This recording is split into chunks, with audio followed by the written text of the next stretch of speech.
High everyone, welcome back to my channel লনতন্ত্ৰ। বন্ধু বান্ধৱীসকল, আজি আমি চাইল্ড ডেভেলপমেণ্ট পেডাগজিৰ ইণ্টেলিজেন্সিৰ পৰা কিছুমান ইম্পৰ্টেণ্ট MCQ আমি আলোচনা কৰিম। আপকামিং টেটকাম ৰিক্ৰুটমেণ্ট বা চিটেট এক্সামৰ কাৰণে বহুত ইম্পৰ্টেণ্ট। চ' আপোনালোকে ভিডিঅ'টো সম্পূৰ্ণ চাব আৰু আপোনালোকে নিজৰ পৰা কুৱেশ্যনৰ এনচাৰবোৰ কৰিবলৈ ট্ৰাই কৰিব। তো বলক ভিডিঅ'টো আমি আৰম্ভ কৰোঁ। Question number 1, according to Howard Gardner, an individual who thinks abstractly about systems processes. Howard গাৰ্ডেনাৰৰ মতে যিজন ব্যক্তিয়ে অৱস্থাৰ বিষয়ে বিমূৰ্তভাৱে চিন্তা কৰে তেওঁ কি থাকে? যিজন মানুহে মানে এবষ্ট্ৰাক্টলি চিন্তা কৰিব পাৰে।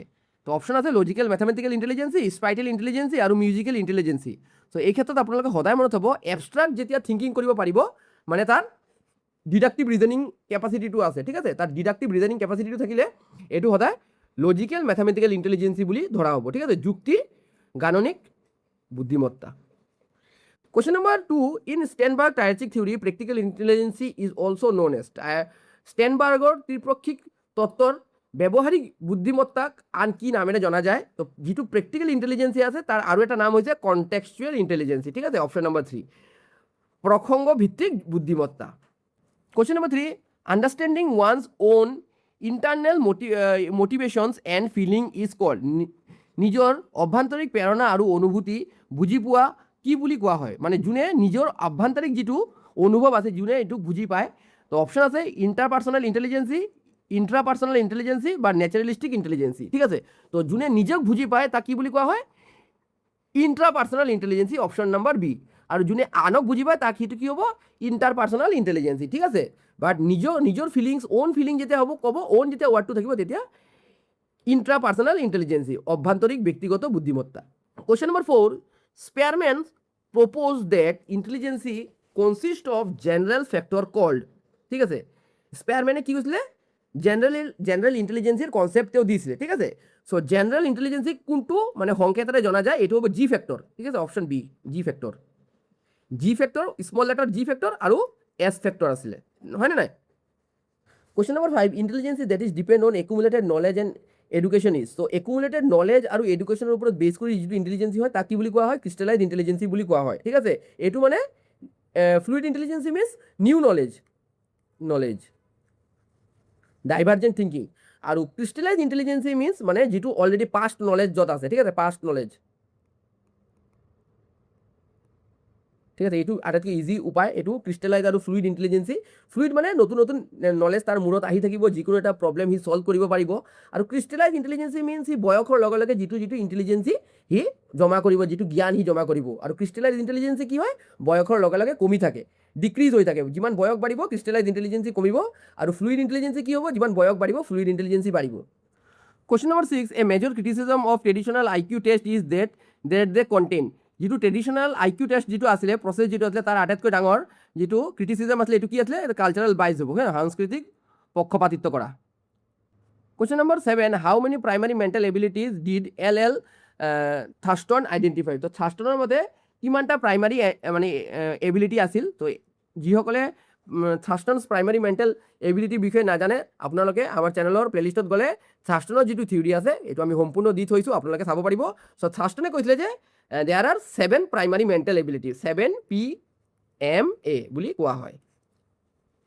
Question number 8, the Flint effect suggests that across generations IQ score are. ফ্লিণ্টৰ মতে, ফ্লিণ্ট যিটো ইফেক্ট আছে তাৰ মতে IQৰ যিটো স্ক'ৰ আছে এইটো জেনেৰেশ্যন ৱাইজ কি হয়? তো দিছে ডিক্ৰিজ না ইনক্ৰিজ না ৰিমেইন কনষ্টেণ্ট। তো এইটো হ'ব ইনক্ৰিজ হ'ব, IQটো মানুহৰ বাঢ়ি থাকে generation wise generation. Question number 9, which is the foundation of Daniel Goleman's emotional intelligence, ঠিক আছে। ডেনিয়েল গোলমেণ্টৰ আৱেগিক বুদ্ধিমত্তাৰ আধাৰ কি? তো আছিল ছ'চিয়েল স্কিল না ছেল্ফ এৱাৰনেছ না ইম্পেথি? তো ইয়াৰ এনচাৰ হ'ব ছেল্ফ এৱাৰনেছ, ঠিক আছে। Question number 10, in JP Guilford SY model what does operation represent. So' JP Guilfordৰ যি SY মডেল আছে সেইমতে অপাৰেশ্যন কোনটো আছিলে, ঠিক আছে। তো JP Guilforde তিনি ধৰণৰ অপাৰেশ্যন ডাইমেনশ্যনৰ কথা আছিলে, কণ্টেণ্ট, অপাৰেশ্যন আৰু প্ৰডাক্ট, ঠিক আছে। কণ্টেণ্ট, অপাৰেশ্যন আৰু প্ৰডাক্ট। চ' এই ক্ষেত্ৰত অপাৰেশ্যন কি আছিলে? তো দিছে type of information, mental process thinking না final result of thinking. So' operation আছিলে মেণ্টেল এক্টিভিটি, ঠিক আছে, mental process of thinking. Question number 11, calculate the IQ of mental age, MA is 15 and chronological age is 12.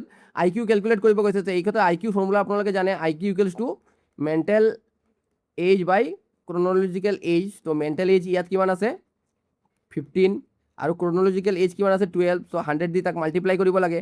চ' 3 দি কাটিম, 3 4 গুণ 12, 3 5 গুণ 15, 4 দি কাটিলে 4 25 গুণ 100 আৰু 5 25 125। চ' কিমান আহিছে 125, ঠিক আছে। Question number 12, inclusive education applying Gardner's theory requires teachers to. Gardner theory মতে inclusive education টো কিদৰে এজন টিচাৰে এপ্লাই কৰিব লাগে। তো অপশ্যন আছে use a single teaching style, না provide diverse learning entities focus on maths. তো সদায় কি কৰিব লাগে, ডাইভাৰ্ছ লাৰ্নিং এণ্টিটিজ দিব লাগে, বৈচিত্ৰ্যময় শিক্ষণ প্ৰৱেশ পথ প্ৰদান কৰা, ঠিক আছে। ডাইভাৰ্ছ যিটো লাৰ্নিং মানে যিটো ছিষ্টেম যিটো আছে বা লাৰ্নিং ফেচিলিটি যিটো এইটো সদায় দিব লাগে, বিভিন্ন জগাৰ পৰা তাৰ লাৰ্নিংটো হ'ব লাগে। Question number 13, deviation IQ in Wechsler scales compares an individual with. ৱেছলাৰৰ স্কেল ডেভিয়েশ্যন IQ-এ এজন ব্যক্তিক কাৰ সৈতে তুলনা কৰে, ঠিক আছে।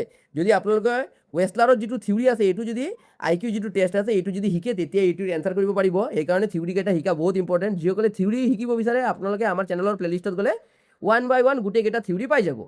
তো ইয়াত অপশ্যন আছে দেয়াৰ অ'ন গ্ৰুপ, মানে ছেম এজ গ্ৰুপ, না অল্ডাৰ ষ্টুডেণ্ট, না এডুকেশ্যনেল ষ্টেণ্ডাৰ্ড। চ' এইটোৰ এনচাৰ হ'ব দেয়াৰ অ'ন গ্ৰুপ, ঠিক আছে। নিজৰ ছেম এজ গ্ৰুপৰ লগত কি হ'ব IQ টেষ্টটো কম্পেয়াৰ কৰা হয়।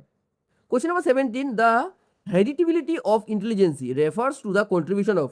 তো বুদ্ধিমত্তাত বংশগতিয়ে কাৰ অৱদানক সূচায়। তো ইয়াত এইটোৰ অৰ্থ হ'ব হেৰিডিটি, ঠিক আছে। এই কথাটোৰ অৰ্থ হ'ব হেৰিডিটি। হেৰিডিটিৰ লগত যেতিয়া ইণ্টেলিজেঞ্চি হ'ব আহিব তেতিয়া জেনেটিক্সৰ কথাই হ'ব, ঠিক আছে। Question number 18, what is primary limitation of mental age score, ঠিক আছে। মানসিক বয়স নম্বৰৰ এটা প্ৰধান সীমাবদ্ধতা কি। তো এইটোৰ অপশ্যন আছে they change over time, they don't reveal qualitative thinking, they are too high, ঠিক আছে। তো এইটোৰ এনচাৰ হ'ব they don't reveal qualitative thinking. যিটো কোৱালিটেটিভ থিংকিং আছে এইটোক ৰিভিল নকৰে mental age. Question number 23, static IQ test fail to measure which ভাইগটস্কিৰ কনচেপ্ট, ঠিক আছে। তো ইয়াত অপশ্যন আছে scaffolding, zone of proximal development ZPD, না লেংগুৱেজ একুইজিশ্যন। চ' ইয়াৰ যিটো কাৰেক্ট আনচাৰ হ'ব এইটো হ'ব জোন অফ প্ৰক্সিমাল ডেভেলপমেণ্ট। এইটো বহুত ইম্পৰ্টেণ্ট কুৱেশ্যন, মানে static IQ test fail to measure which ভাইগটস্কিৰ কনচেপ্ট। তো জোন অফ প্ৰক্সিমাল ডেভেলপমেণ্ট এইটো IQ টেষ্টে মেজাৰ কৰিব নোৱাৰে বুলি কৈছে, যিটো মানে ষ্টেটিক হয় যিটো। Question number 25, Bhatia's battery is a famous Indian test categorise as.